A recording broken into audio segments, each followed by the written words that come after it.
ಅಪ್ಪ ಹಾಲು ಕುಡಿಯೋದು ಎಷ್ಟು ಮಟ್ಟಿಗೆ ಸೇಫು? ಓಕೆ, ನೀನು ದಿನ ಕುಡಿತಿದ್ಯಾ ಹಾಲಿಗೆ? ಹೌದು, ದಿನ ಕುಡಿತೀನಿ.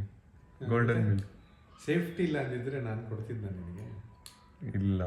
ಹಾಂ, ತುಂಬ ಜನಕ್ಕೆ ಡೌಟ್ ಇದೆ ಹಾಲು ಕುಡಿಬೇಕು ಬೇಡ ಅನ್ನೋದ್ರ ಬಗ್ಗೆನೇ.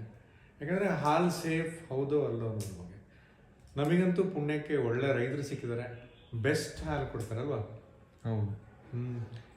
ಈಗ ಇದೇ ಥರ ರೈತರು ಎಲ್ಲರಿಗೂ ಸಿಗಬೇಕಲ್ಲ. ಕನ್ಸರ್ನ್ ಏನು ಅಂತ ಹೇಳಿದರೆ, ಈಗ ತುಂಬ ಜನಗಳು ಏನು ಅಂದ್ಕೊಂಡಿದ್ದಾರೆ ಅಂತ ಹೇಳಿದರೆ, ಈಗ ಹಸುವಿಗೆ ಇಂಜೆಕ್ಷನ್ ಕೊಡ್ತಾರೆ. ಯಾವ ಇಂಜೆಕ್ಷನ್ನು? ಹಾರ್ಮೋನ್ ಇಂಜೆಕ್ಷನ್ಸ್ ಕೊಡ್ತಾರೆ ಅಂತ. ರೀಸೆಂಟಾಗಿ ಒಬ್ಬರು ವೆಟರ್ನರಿ ಡಾಕ್ಟ್ರು ನನ್ನ ಜೊತೆ ಡಿಸ್ಕಷನ್ ಮಾಡ್ತಾಯಿದ್ರು. ಹಾಗೆ ನಾನು ಅವ್ರ ಹತ್ರ ಮಾತಾಡ್ಬೇಕಾದ್ರೆ ಅವ್ರ ಹತ್ರ ಕೇಳ್ಕೊಂಡಿದ್ದಿಷ್ಟೇ, ಯಾವ ಹಾರ್ಮೋನ್ ಇಂಜೆಕ್ಷನ್ಸ್ ಕೊಡ್ತೀರಾ ನೀವು ಅಂತೇಳಿ. ಅವ್ರು ಹೇಳಿದ್ದು, ನಾವಂತೂ ಯೂಶ್ವಲಿ ಕೊಡ್ಲಿಕ್ಕೆ ಹೋಗಲ್ಲ, ಬಟ್ ಹಾಲು ಪ್ರೊಡಕ್ಷನ್ ಆಗಬೇಕು, ಹಾಲು ಜಾಸ್ತಿ ಬರಬೇಕು ಅಥವಾ ಹಾಲು ಈಸಿಯಾಗಿ ಬರಬೇಕು ಅಂದರೆ 2 ಥರ ಇಂಜೆಕ್ಷನ್ಸ್ ಕೊಡ್ತಾರೆ ಸರ್ ಯೂಶ್ವಲಿ. ಒಂದು ಆಕ್ಸಿಟೋಸಿನ್ ಅಂತ ಹೇಳಿ, 2ನೇದು ಗ್ರೋತ್ ಹಾರ್ಮೋನ್ ಕೊಡ್ತಾರೆ ಅಂತ ಹೇಳಿದ್ರು. ಆಯಿತಾ? ಆಯ್ತಪ್ಪ, ಆಕ್ಸಿಟೋಸಿನ್ ಇಂಜೆಕ್ಷನ್ನೇ ಕೊಟ್ಟರು ಅಂತ ಅಂದ್ಕೊಳ್ಳೋಣ. ಆಕ್ಸಿಟೋಸಿನ್ ಅಕಸ್ಮಾತ್ ಕೊಟ್ಟರೆ ಅದೇನಾಗುತ್ತೆ, ಬ್ರೆಸ್ಟ್ ಮಿಲ್ಕಲ್ಲಿ ವೆರಿ ವೆರಿ ವೆರಿ ಮಿನಿಮಲ್ ಕ್ವಾಂಟಿಟಿಯಲ್ಲಿ, ಮೈಕ್ರೋ ಕ್ವಾಂಟಿಟಿಯಲ್ಲಿ ರಿಲೀಸ್ ಆದರೂ ಕೂಡ, ಅದು ನಮ್ಮ ದೇಹಕ್ಕೆ ಸೇರಿಕೊಂಡ್ರೂ ಕೂಡ, ಒಳಗಡೆ ಹೋದರೂ ಕೂಡ ಅದು ಡೆಸ್ಟ್ರಾಯ್ ಆಗಿಬಿಡುತ್ತೆ. ಅಥವಾ ನಮ್ಮ ಬ್ಲಡ್ ಅಬ್ಸರ್ವ್ ಮಾಡ್ಕೊಳ್ಳೋದು. ಯಾಕಂದರೆ ಆಕ್ಸಿಟೋಸಿನ್ ಅದ್ರದ್ದು ಕೆಮಿಕಲ್ ಕಾಂಪೌಂಡೇ ಬೇರೆ, ಹ್ಯೂಮನ್ ಆಕ್ಸಿಟೋಸಿನ್ನೇ ಬೇರೆ. ಓಕೆ, ಆದ್ದರಿಂದ ಆಕ್ಸಿಟೋಸಿನ್ ಅಂತೂ ನಮಗೆ ಯಾವ ಹಾನಿನೂ ಮಾಡಲ್ಲ ಅನ್ನೋದು ಆಯ್ತಾ ಒಂದು. 2ನೇದು ಗ್ರೋತ್ ಹಾರ್ಮೋನ್. ಗ್ರೋತ್ ಹಾರ್ಮೋನ್ ಹೌದು, ಎಲ್ಲೋ ಒಂದು ಕಡೆ ಟ್ಯೂಮರ್ ಫ್ಯಾಕ್ಟರ್ ಅಂತ ಕರಿತೀವಿ, ಅಥವಾ ಎಲ್ಲೋ ಒಂದು ಕಡೆ ಟ್ಯೂಮರ್ ಅಕಸ್ಮಾತ್ ಇದ್ದರೆ ಗ್ರೋತ್ ಆಗ್ಬೋದು ಅನ್ನೋದು ಒಂದು ಕನ್ಸರ್ನ್ ಇದೆ. ಆದರೆ ಅದು ಕೂಡ ವೆರಿ ಮಿನಿಮಲ್ ಕ್ವಾಂಟಿಟಿ ಇರೋದ್ರಿಂದ ತೀರಾ ಏನು ಆ್ಯಕ್ಚುಲಿ ನಮ್ಮ ಹ್ಯೂಮನ್ ಬಾಡಿಗೆ ಸಮಸ್ಯೆ ಕೊಡಲಾರ್ದು. ಪ್ರಾಬ್ಲಮ್ ಬರೋದು ಎಲ್ಲಿ ಅಂತ ಹೇಳಿದ್ರೆ, ಹಾಲು ಕರೀತಾರಲ್ವ, ಅಲ್ಲಿ ಮ್ಯಾಸ್ಟೈಟಿಸ್ ಅಂತ ಆಗುತ್ತೆ. ಹಸುವಿನ ಕೆಚ್ಚಲಿಗೆ ಗಾಯ ಆಗೋ ಪಾಸಿಬಿಲಿಟಿ ಇರುತ್ತೆ. ಆಯಿತಾ? ಅದಕ್ಕೆ ಮ್ಯಾಸ್ಟೈಟಿಸ್ ಅಂತ ಕರೀತಾರೆ.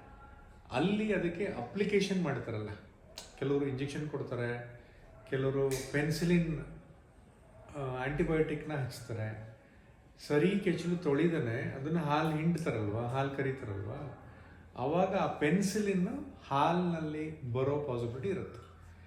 ಆವಾಗ ನಿಮಗೇನಾದರೂ ಹಾಲಿನಲ್ಲಿ ವಾಸನೆ ಕಂಡು ಬಂತು ಅಂತ ಹೇಳಿದ್ರೆ, ಆವಾಗ ಏನಪ್ಪ, ಹೌದು ನಿಮಗಿದು ಹಾಲು ಸರಿ ಇಲ್ಲ, ಸಿಕ್ಕಾಪಟ್ಟೆ ನೊರೆ ಬರ್ತಿದೆ ಹಾಲಿನಲ್ಲಿ, ಅದು ಹಾಲು ಸರಿ ಇಲ್ಲ ಅಂತ.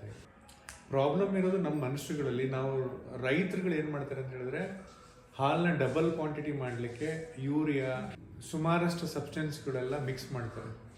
ಆಯಿತಾ? ನಮ್ಮ ಆರೋಗ್ಯಕ್ಕೆ ತೊಂದರೆ ಕೊಡ್ತಾರೆ ಕೆಮಿಕಲ್ಗಳು, ಎಸ್ಪೆಷಲಿ ಯೂರಿಯಾ ಮಿಕ್ಸ್ ಮಾಡಿಬಿಡ್ತಾರೆ ಹಾಲಿನಲ್ಲಿ, ಕ್ವಾಂಟಿಟಿ ಜಾಸ್ತಿ ಆಗಲಿ ಅಂತ ಹೇಳ್ಬಿಟ್ಟು. ನಂದಿನಿ ಅಥವಾ ಬೇರೆ ಡೈರಿಗಳೇನಿದಾವೆ ಇದನ್ನು ಕ್ವಾಲಿಟಿನ ಅಸೆಸ್ ಮಾಡುತ್ತೆ, ಕೆಮಿಕಲ್ನ ಅಸೆಸ್ ಮಾಡುತ್ತೆ. ಲ್ಯಾಬಲ್ಲಿ ಟೆಸ್ಟ್ ಆದಮೇಲೆ ಜಾಸ್ತಿ ಕೆಮಿಕಲ್ ಇಲ್ಲ ಅಂತ ಹೇಳಿದ್ಮೇಲೆ ಅವಾಗ ಅದು ರಿಲೀಸ್ ಮಾಡುತ್ತೆ. ಹಾಗಾಗಿ Nandini is very safe milk ಅಂತ ಹೇಳ್ಬೋದು. ಯಾಕಂದರೆ ಅದೆಲ್ಲ ಲ್ಯಾಬ್ ಟೆಸ್ಟೆಡ್, ಎಷ್ಟು ಕೆಮಿಕಲ್ ಇದೆ, ಯೂರಿಯಾ ಇದೆ ಎಲ್ಲ ಚೆಕ್ ಮಾಡಿಬಿಟ್ಟು ಹೊರಗಡೆ ಹಾಕ್ತಾರೆ. ಆ ಥರ ಟ್ರಸ್ಟೆಡ್ ರೈತರ ಹತ್ರ, ಟ್ರಸ್ಟೆಡ್ ಡೈರಿಗಳಲ್ಲಿ ನಾವು ಹಾಲನ್ನ ತಗೋಬೋದು, ಕುಡಿಬೋದು, ಖಂಡಿತವಾಗ್ಲೂ ಸೇವನೆ ಮಾಡ್ಬೋದು. ಭಯ ಪಡಬೇಡಿ, ನಂದಿನಿ ಹಾಲಂತೂ ಸೇಫ್ ಆಗಿದೆ. ಅಥವಾ ನಿಮಗೆ ಪರಿಚಯ ಇರುವಂಥ ರೈತರುಗಳು ಯಾರಾದರೂ ಇದ್ದರೆ ಅವ್ರುಗಳ ಹತ್ರ ಅವ್ರನ್ನ ನೋಡಿ, ಅವ್ರ ಮನೆಗೆ ಹೋಗಿ ವಿಸಿಟ್ ಮಾಡಿ, ಕೊಟ್ಟಿಗೆ ವಿಸಿಟ್ ಮಾಡಿ, ಅಲ್ಲಿ ನೋಡಿ ಆ ದನದ ಸ್ಟೇಟಸ್ ನೋಡಿ, ಅದರ ಹಾಲತ್ ನೋಡಿ, ಅವಾಗ ನೀವು ಹಾಲನ್ನ ಸೇಫಾಗಿ ತಗೋಬೋದಾಗುತ್ತೆ. 2ನೇದು, ಈಗೆಲ್ಲ ದೊಡ್ಡ ದೊಡ್ಡ ಮನೆ ಕಟ್ಟಿಸ್ತಿರಲ್ವ, ಬಂಗಲೆ ಅಂತ ಮನೆ ಕಟ್ಟಿಸ್ತಾರೆ. ಒಂದು ಸಣ್ಣ ಕೊಠಡಿನ ಮನೆ ಹೊರಗಡೆ ಮಾಡ್ಕೋಬೋದಲ್ವ. ಈಗ ಗಿಡ್ಡ ತಳಿ ಹಸುಗಳು ಬರ್ತಾ ಇದಾವೆ. ಈಗ ನಾಯಿ ಮರಿ ಸಾಕ್ತಿರಪ್ಪ, ಅದ್ರ ಬದಲಿ ಸಣ್ಣ ಸಣ್ಣ ಹಸುಗಳು ಸಾಕ್ಬೋದಾ? ಅದಕ್ಕೆ ಒಬ್ರು ಕೆಲಸದವ್ರನ್ನ ಇಟ್ಕೊಂಡು ನೀವು ಹಾಲು ಕರ್ಸ್ಕೊಂಡು ಮನೆಗೆ ಹಾಲು ಆಗುತ್ತಾ? ಅಟ್ಲೀಸ್ಟ್ ಆಗುತ್ತಾ? ಇಲ್ಲ. ಇದು ಪೆಟ್ ಅನಿಮಲ್ಸ್ ಸಾಕ್ದಂಗೆ ಸಣ್ಣ ಸಣ್ಣ ಗಿಡ್ಡ ತಳಿ ಹಾಳುಗಳನ್ನ ಸಾಕ್ಬೋದಲ್ವ? ಸಾಕ್ಬೋದಲ್ವ? ತುಂಬ ಚೆನ್ನಾಗೂ ಇರುತ್ತೆ, ಅದು ಮಜಾನೂ ಇರುತ್ತೆ.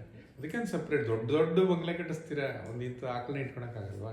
ಅಥವಾ 2-3 ಜನ ಫ್ಯಾಮಿಲೀಸ್ಗಳೆಲ್ಲ ಸೇರಿಕೊಂಡು, ಯಾವ ದೊಡ್ಡ ಮನೆ ಯಾರ್ದಿರುತ್ತೆ ಅಥವಾ ಅಂಗಳ ದೊಡ್ಡದಿರುತ್ತೆ ಮನೆ ಮುಂದೆ, ಅಂಥ ಕಡೆ ಈ ಗಿಡ ತಳಿಯ ದನಗಳನ್ನ ಹಸುಗಳನ್ನ ಸಾಕಿ ಗಿಡಗಳಿಗೆ ಗೊಬ್ಬರನೂ ಆಗುತ್ತೆ, ಹಾಲಿಗೆ ಹಾಲು ಆಗುತ್ತೆ, ಕ್ವಾಲಿಟಿನೂ ಚೆನ್ನಾಗಿರುತ್ತೆ, ಆರೋಗ್ಯನೂ ಚೆನ್ನಾಗಿರುತ್ತೆ.